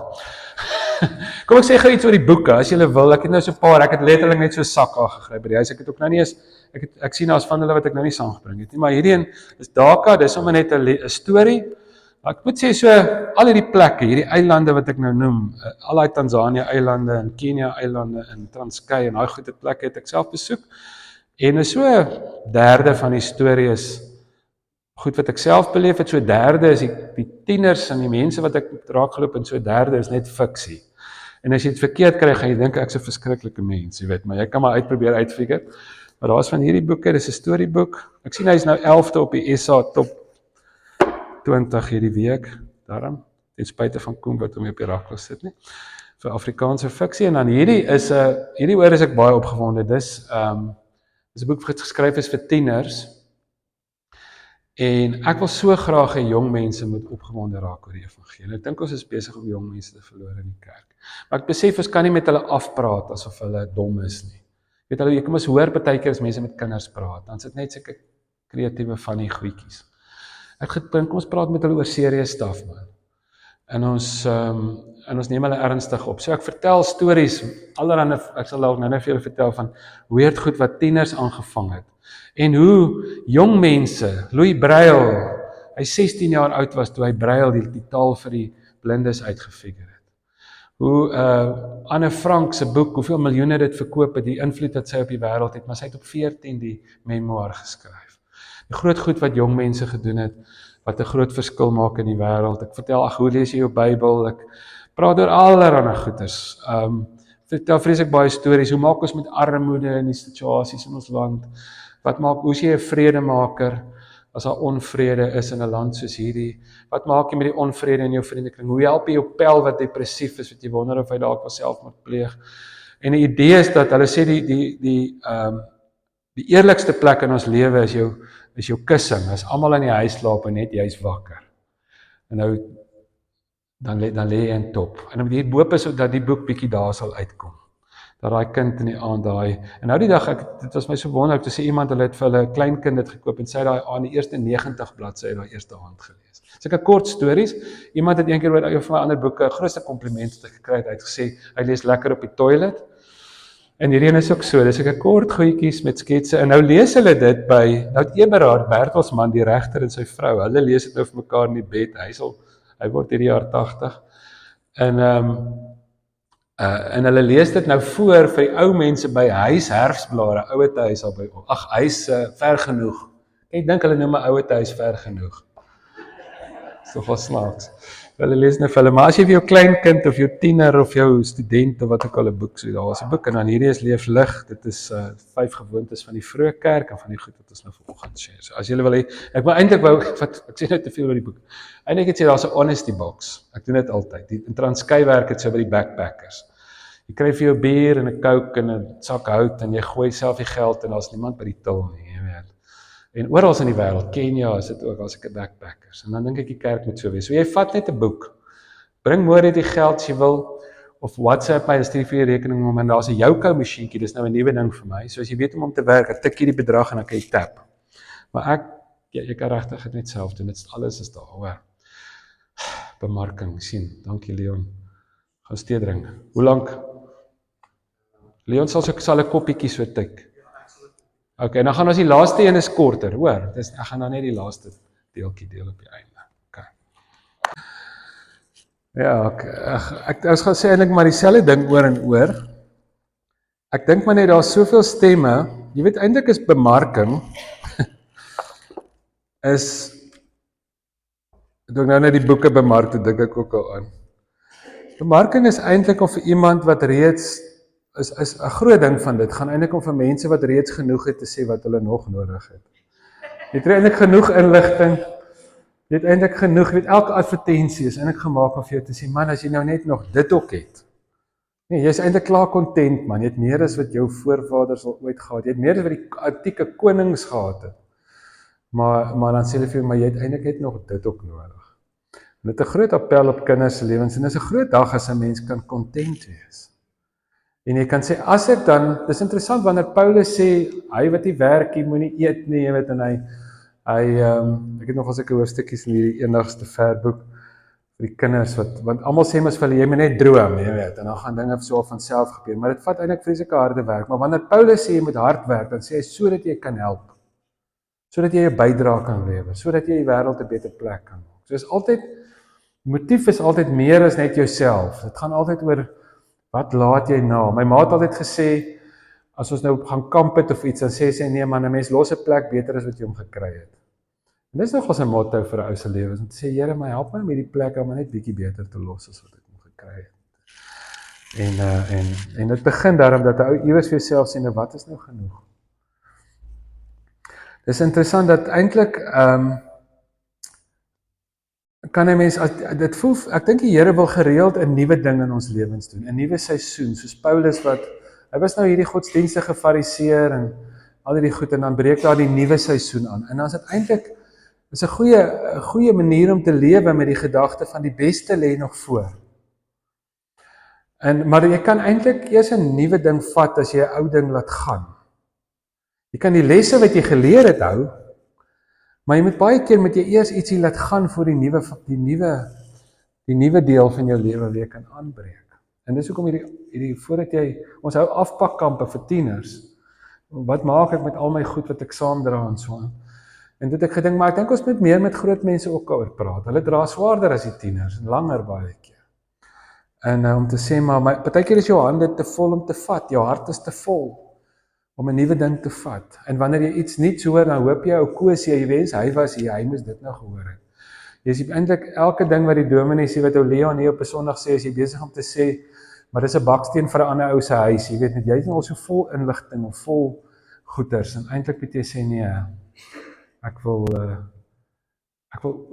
oop wees, dat die Here altyd weer 'n nuwe ding kan doen. Dit is my bekommerwekkend partykeer hoe versadig mense aan goeie teologie kan wees van my kollegas in die kerk. En hoe skraal hulle is aan die uitlewing van die mees basiese goed waaroor Jesus so baie gepraat het. Oorversadig aan inligting. Ek praat eendag met so by 'n jeugdinge in Mamasbury en ek sê nou, wat sou gebeur as jy al hierdie milkshakes drink wat die atlete drink, daai proteïen shakes, eet al daai kos, en jy kom nie op die veld nie, so klein kleerlingseentjie steek sy hand op, hy sê, jy sal opgeblaas raak. Ek sê, ja, jy's reg, is presies wat sal gebeur. Presies die teendeel, daai milkshakes en goed is ontwerp om my atleet 'n beter atleet te maak. Maar as hy nie op die veld kom nie, as hy net sit en top oor die goed, nee, as hy net die milkshakes drink, dan gaan dit gaan die teendeel effek hê vir waarvoor dit ontwerp is. Dit gaan hom lomp en stadig en oorgewig maak. Dis woorde waarmee nie 'n atleet komplimenteer. En die teologie is ook so, as jy goeie inligting kry, maar jy leef dit nie uit nie, dan raak dit eintlik vir jou, jy te relativeer alles. Jy raak teologies, hierdie oorgewig teologiese ou. En dit is die naarste mense vir my om mee te praat. O, Heer, ek kan altyd vir jou nog 'n teorie vertel, nog 'n boek wat hulle gelees het, maar hulle leef eintlik net soos daai prosperity ouens wat hulle so teen is met die slegte teologie. Jy weet, dis net 'n praatjie ding, dis net 'n inligtingsding. En in vandag se tyd wat ons oordonder is met inligting, is miskien 'n rol wat die kerk veronderstel is om te speel, is om te sê, maar waar moet ek fokus? Wat is die heel belangrikste goed? Wat is die goed wat die lewe sin gee en betekenis gee? En ons kry dit by Jesus. Ek moes daar by 'n klomp ou mense eendag praat, en die dominee sê vir my, hy vra vir my erediens te doen, hy is nie daar nie. Daar's 'n klomp ouer huise so rondom, so die hele kerk is bejaardes. En hy sê, die tema wat hy vir my wil gee is 'n nuwe begin. Ek praat oor daai oggend daar, is altyd so awkward as niemand lag vir jou grappie nie. Ja. Dit is altyd met die snaakste by 'n troue, as 'n ou daai onvanpaste grap maak en niemand lag nie, almal hoes net so, jy weet. Ek maak daai oggend so, ek sê vir hulle, ou Frans het nou vir my gevra, ek moet met julle praat oor 'n nuwe begin, maar as ek so kyk, is 'n goeie einde, dalk 'n beter tema. Die een oom lag toe, jy weet, hy's amper on all fours, hy huil soos hy lag, jy weet. Dit gee my toe dan so 'n bietjie hoop. Maar toe sê ek vir hulle, nee, dis net 'n grappie, want ek het nou gaan dink oor 'n nuwe begin is dalk nie 'n slegte tema nie, want volgens Jesus is dit nooit te laat vir 'n nuwe begin nie. En toe praat ons oor daai, selfs die ou wat langs Jesus aan die kruis was, dit was nie te laat vir hom vir 'n nuwe begin nie. En die Bybel is 'n boek, ons het net vir mekaar gesê, wat jou nie spaar, die details spaar van die onheilige dinge van die heiliges nie, nee, dis 'n wille boek eintlik. As jy 'n fliek moet maak, sal dit 2 tot 18 R-rated wees. Die boek is 'n boek Bybel is 'n boek met verskriklike brokenis en gebrokenheid en foute en wat mense gemaak het en wrede goed en hartseer en vreeslike dinge. Oor hoe God se mense droog maak. Maar dis die een deel van die storie, maar dis ook 'n storie van 'n nuwe begin. Van Moses, jy sou dink, toe hy daar in die woestyn was, na hy die moord gepleeg het, daar gaan wegkruip, en dan dink jy dis die eindvletjie wat blaas. En dan kom jy agter, dis net halftyd gewees. En 'n wedstryd word in die tweede helfte gewen, nee. Dis nie die eindvletjie van sy lewe toe hy daar gaan wegkruip in die woestyn. Dit is daar waar hy die brandende bos sien. En as jy kan toelaat dat jou ontnigtering jou oopmaak, dat jy weer kan laat gaan, dat die Here weer 'n nuwe ding in jou lewe doen, dan kan jou die beste tyd kan nog aanbreek. Jy weet, jy dink Petrus toe die haan gekraai, en dan dink jy, dis verby met ou Petrus. Hy het nou Jesus verloon, hy het gesê, Here, ek sal U nie verloon nie, nou het hy dit gedoen. Dan staan hy bitterlik geween, en daar in die bos ingehardloop, die veld ingehardloop. Dan wens ek kan hom ge-email het, van vandag af, as jy 'n tydmasjien kon klim, en vir hom sê, weet Petrus, jou donkerste oomblik, wat jy die grootste mislukking gevoel het, deur die jare, in die honderde jare hierna, sal het vir die Christene meer hoop gegee, om ja te sê vir die Here wanneer hulle sy roeping voel as enige iets anders. Jou mislukking gee ons hoop, want ons dink by onsself, hemel, as al vir Petrus hoop was, die ou wat gesink het, die ou wat Jesus verloon het, dan kan ek, as hy kon ja sê, en hy kon 'n nuwe begin maak in Handelinge 2, en dis die ongelooflikste verhaal in ons van wat Petrus alles gedoen het. Hy is die een wat die doek sien, die visioen, wat die Here sê, eer die onrein goed, nê, wat sê, maar God se genade is ook vir die heidene, vir ons voorouers, is ook vir ons. Hy is die een wat die openbaring kan vat, want hy het gevoel, maar God se genade is toe groter as wat hy ooit gedink het. En dit is die verhaal van die Bybel, is van mense wat 'n tweede begin maak, 'n nuwe begin, 'n nuwe. En Richard Rohr het 'n boek geskryf oor the two halves of life, daai idee dat jy later in jou lewe dat jy weer 'n nuwe begin, elke nou en dan daar 'n nuwe seisoen moet aanbreek. Is dit nie wonderlik nie? Elke keer dat ons 'n nuwe dag kry, dat die nag amper die vorige dag ons skoon was van die vorige dag. En dan kom die son weer op. En dan om te dink, maar hemel, het ek weer 'n nuwe dag. 'n Nuwe seisoen, die hele ding dat die wêreld seisoene het. Ek, soos jy nou gehoor het, die see is my grootste terapeut, nê. Ek het al so baie op die see geroei en tyd spandeer. Maar die getye, daai nuwe getye, en ek dink as jy voel my seisoen is nou verby, dis nie 'n goeie plek om te wees nie. Ek dink is om die Here weer te glo dat selfs in my nuwe lewensfase daar 'n nuwe ding is wat hy kan doen en 'n nuwe seisoen is wat voorlê, waarop hy my op 'n nuwe manier kan gebruik. Kyk, soos jy nou hierso sit vir oggend, 'n paar goed waar van jou. Die een is, jy was nog nooit so, jy sal nooit weer so jonk wees as wat jy vandag is nie. Dis die jongste wat jy ooit weer gaan wees. Dink bietjie daaraan. En jy het 'n goeie track record. Jy weet, ek 'n student was, het ek partykeer gedink, ja, ek het 50% kan kry dan. Jy weet, ons sê 51 het dan jy te hard geswat. Ek sê dit nou nie vir Stefan nie, jy weet. Maar jy het 'n 100% rekord, soos jy hier sit, van deur moeilike dae kom. Jy het elke moeilike dag wat oor jou lewe gekom het, tot vandag toe het jy oorleef. Jy het 'n 100% suksesrekord met moeilike dae soos jy hier sit. En die ander ding wat voordeel wat jy het, want ons kan ons nou net altyd top oor wat ek verloor het. Die ander voordeel wat jy het, is jy was nog nooit so ervare soos wat jy nou is nie. Jy het nog nooit soveel lewenservaring en inligting en kennis en connections en foute gemaak waaruit jy kon leer nie, want lewenservaring, jy leer die grootste lesse mos maar die foute uit, vra my. So hier sit jy. Jy is eintlik nie op 'n bad plek nie. Ek gaan nooit weer so jonk wees nie. Jy het 100% track record van deur moeilike dae kom. Jy het die meeste ervaring wat jy al ooit in jou lewe gehad het. En jy wil net terugsit en wag aan jy weet, daar is soos daai wasting time daar aan die einde van die cricket 10, ek kan nie daai 6 dae cricket goed kyk nie. Weet jy, wat is vir die ergste, daai ou wat nou net die tyd wil verby kry. Hy moet net lewendig bly tot die golf. Hy moet net oorleef dat ons môre nog, dat dit nog ons is wat golf, jy weet. Wat noem hulle dit? Ek weet nie eens nie. Maar daai killing time, wat jy nou dink, nee, nou moet ek nou maar net dit deursien. Sê, nee man, Here, ek wil gebruik word op my, ook in hierdie fase wat ek so ervare is, wat ek die goed bymekaar gemaak het en geleer het wat ek nou leer. Maar dan moet jy dalk sekere goed laat gaan. En sê, ek kan nou, weet, dit is my 'n ding. Jy weet, dit voel vir my, dit maak ou moedeloos.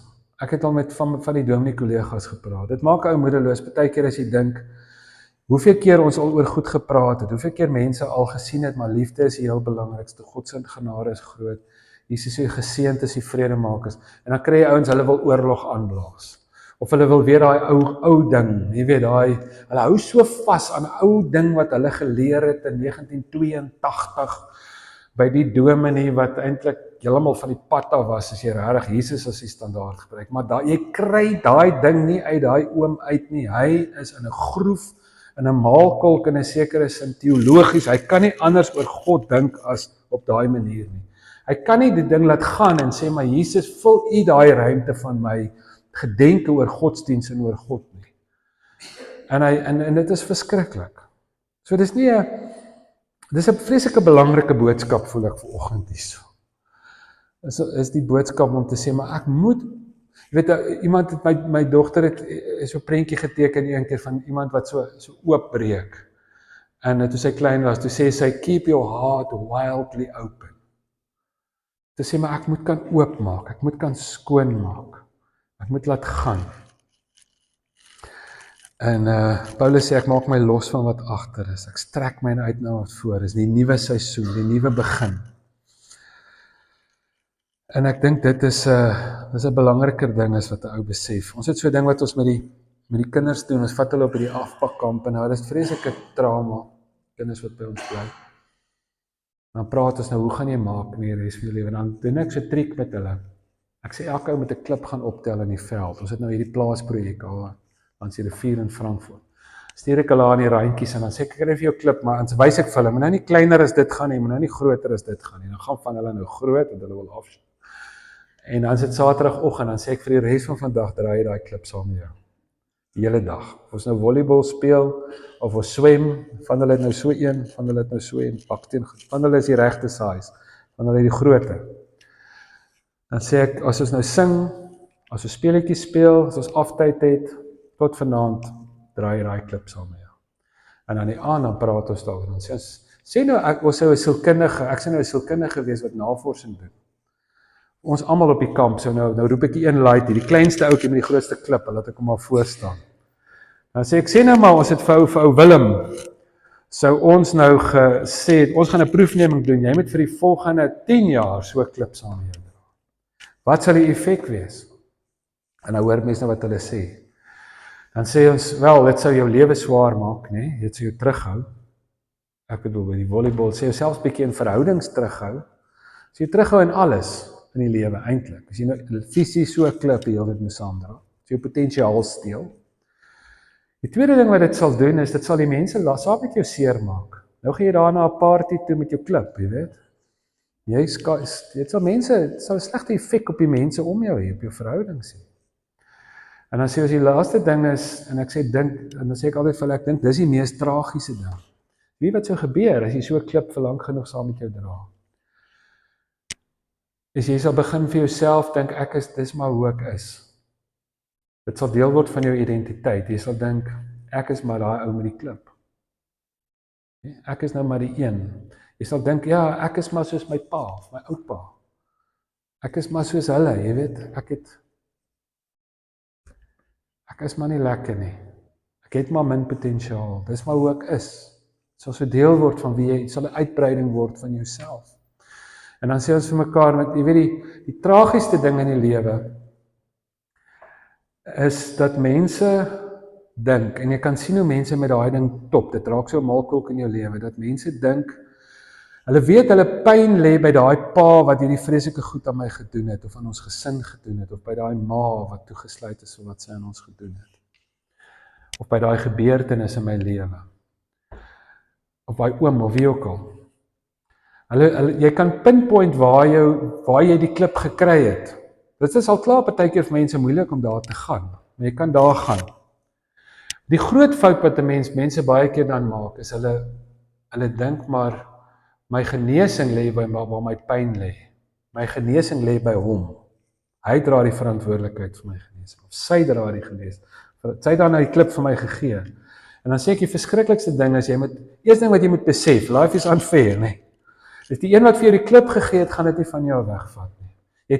Jou kop is op die verkeerde plek, as dit die hele tyd by daai persoon is. En dan vertel ek hulle hierdie storie, 2 stories. Die eerste een is van die ou die 2 seuns wat by die wyse man in die berg kom. En hy weet, daai man is mos nou slim, hy weet alles. En toe sê daai een laai, hy sê vir die ander, hy dink hy is so slim, maar ek gaan vir hom vang. Hy sê, hulle gaan vang alle klein voeltjie uit die nes uit. Hy sê, wat ek gaan doen? Sy pel, kan nie glo hierdie vriend van hom met soveel wysheid nie. Hy sê, wat ek gaan doen is, ek gaan hierdie voeltjie in my hand hou, en dan gaan ek vir daai wyse man sê. As hy daai deur oopmaak, gaan ek vir hom sê, wyse man, jy weet mos alles. Hierdie voeltjie, ek het 'n voeltjie in my hand, is hy lewendig of is hy dood? En as hy sê hy is lewendig, dan druk ek hom dood, dan wys ek vir my is verkeerd. En as hy sê hy is dood, dan wys ek vir my is lewendig. Ons kan net wen. Hy sê die voeltjie in die ander hand, hulle high five mekaar. Nou is hulle op pad klimaat in die berg uit. Uiteindelik is hulle daar in die woud, daar bo by die huisie van die wyse man. Haal diep asem, jy weet, hulle ruk hulle self reg, die ouetjie hou sy voeltjie vas, klop in die deur. Net toe hulle so wild klop, toe maak die deur oop. Toe sê die ou wyse man met die grys baard, toe kyk hy so uit, toe sê hy, I've been expecting you. Ouetjie skrik, hulle ruk hulle self reg, die ander enetjie pomp hom in die skouers, hy sê, in die ribbes, die ouetjie kry hom, sy ruk homself reg, hy sê, wel wyse man, ek het vir jou vraag, ek het 'n voeltjie in my hand. Is hy lewendig of is hy dood? Die wyse man kyk hom so, hy sê, my seun, dis in jou hande. En hy maak die deur toe. En ek dink dis wat die Here vir ons wil sê. 'n Ding is nie sommer net dood of lewendig nie. Jou toekoms. Hy wil vir jou sê, dis in jou hande.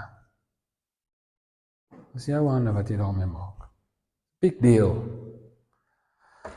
En dit lyk vir my die kuns van die lewe gaan oor wat ek uitfigure, wat is buite my beheer, want daar is baie goed buite ons beheer, en dat ek fokus op die goed wat wel in my hande is. Dink my, dit is wat sin gee in die lewe. My pa het gesê, wat help jy top so oor die goed waaroor jy niks of geen verskil kan maak? Dit help net om te top oor die goed waarin jy 'n verskil kan maak. Dis sê, maar wat is wel in my hande? En ons lieg vir onsself as ons sê alles is in ons hande. Ons lieg ook as ons vir onsself sê daar's niks in my hande.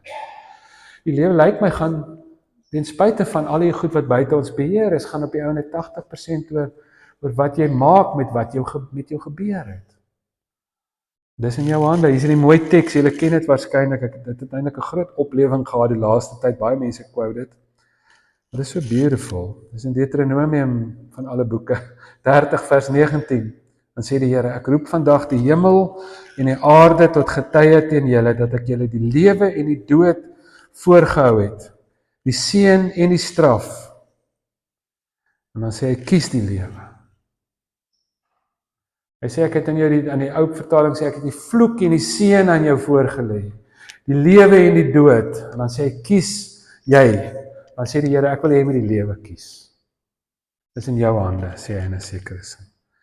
Die ander storie wat ek hulle vertel, ken julle goed. Dis die ou wat met die Bobbejaane gesukkel het.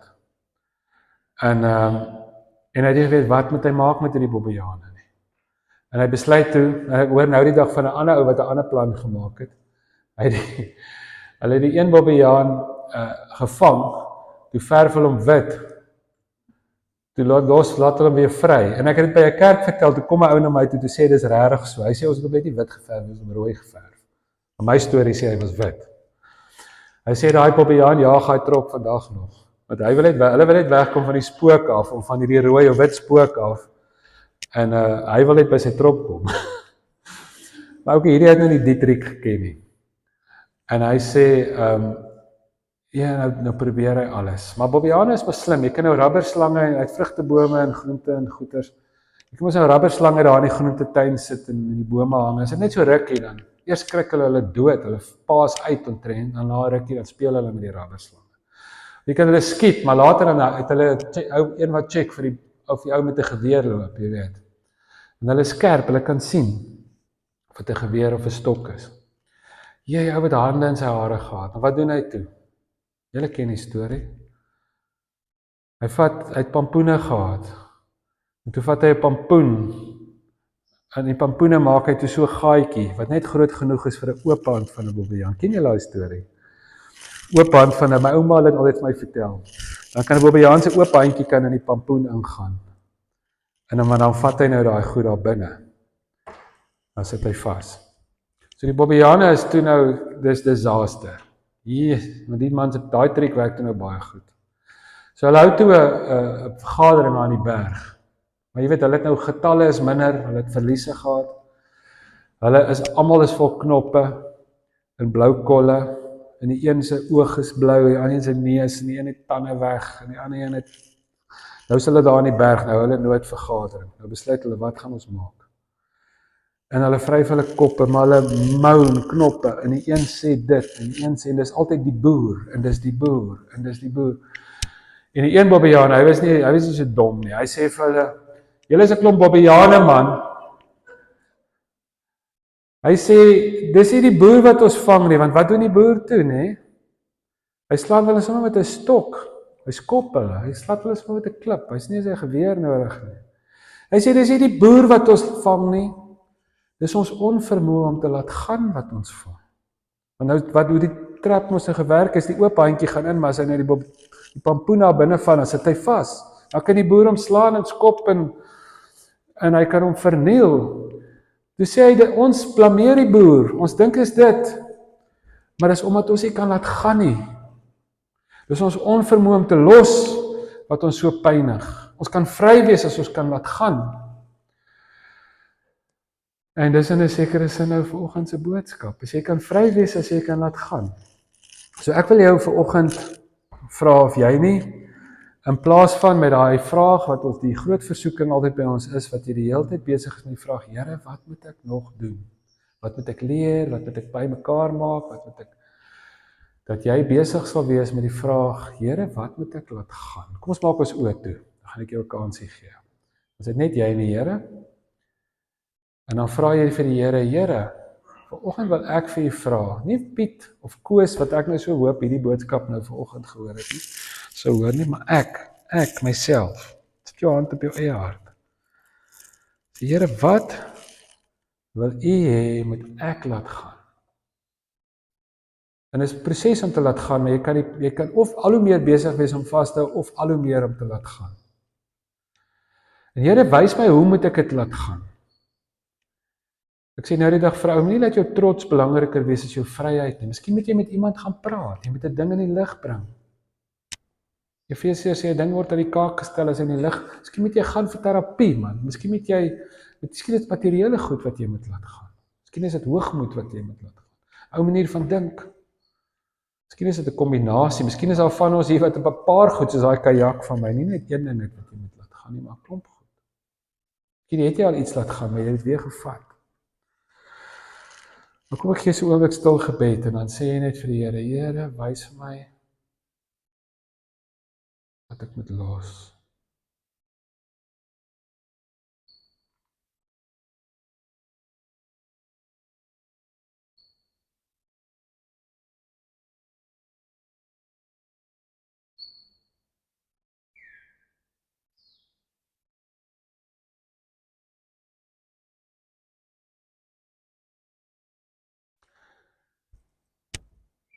Here, U kan by op plekke waar geen mens bykom nie en U ken die waarheid oor ons. En ek wil bid dat ons hierdie een enkele kans in die geskiedenis van die heelal om ons unieke lewe te leef nie by ons sal laat verbygaan nie. Dankie dat dit nooit te laat is vir 'n nuwe begin nie.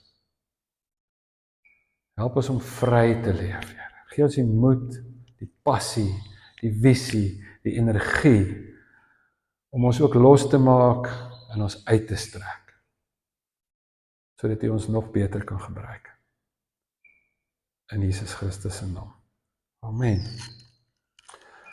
Also, so môreoggend in die erediens gaan ons bietjie nog, eintlik ons gaan nou, ons tema van môreoggend is vreugde dieper as die donker, dink ek het ons dit gemaak. Vreugde dieper as die donker. En ons gaan so 'n bietjie voortbou op hierdie tema.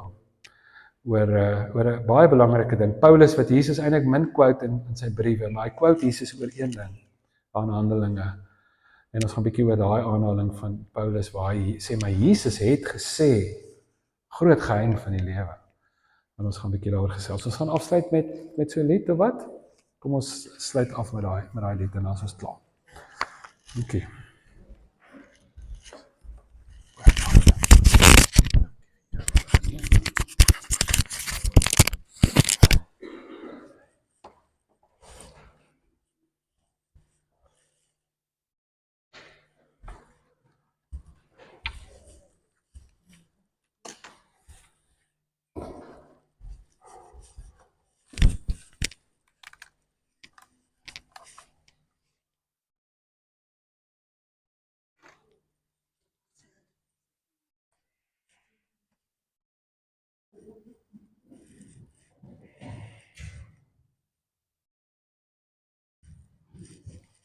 Ek gaan net as jy klaar is iets sê.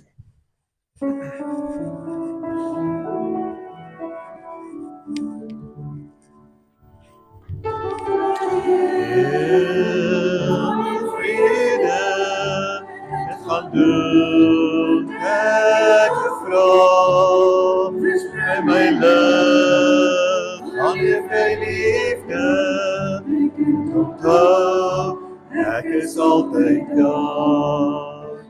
Ek gaan voor jou uit, ek maak die pad gelei. Ek is langs jou veilig vas te hou. Ek is agter jou, so weg van jou. Ek is onder jou, ek sal voorval, dan dra ek jou. Dan heen, gaan in vrede, my kind gaan doen. Ek jou vra, sprei my lig, geef my liefde. Kind onthou, ek is altyd daar.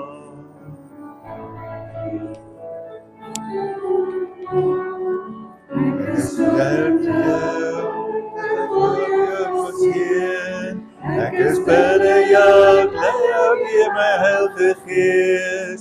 Seun van God, die enig sal vir ewig met jou wees. Gaan dan heen, gaan in vrede, kind gaan doen, ek jou vra. Versprei my lig, gaan leef my liefde, kind onthou, ek is altyd daar.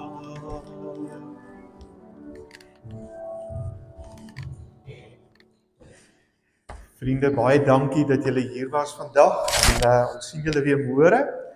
Oggend 9uur erediens, julle het gehoor wat die tema is en Jaco, baie dankie vanoggend. Ek dink dit was 'n meer as gepaste tema in 'n baie moeilike tyd in die wêreld waar 'n klomp goed saam met jou dra en eintlik nie met die goed wat om jou is kan deel dan nie. So dankie daarvoor en ek dink jy het ons regtig aan die dink gesit. Baie dankie en seën vir jou. Môre sal ek 'n bietjie meer sê, maar vir nou eers net dit. Mooi dag, hoor. Mooi dag julle almal.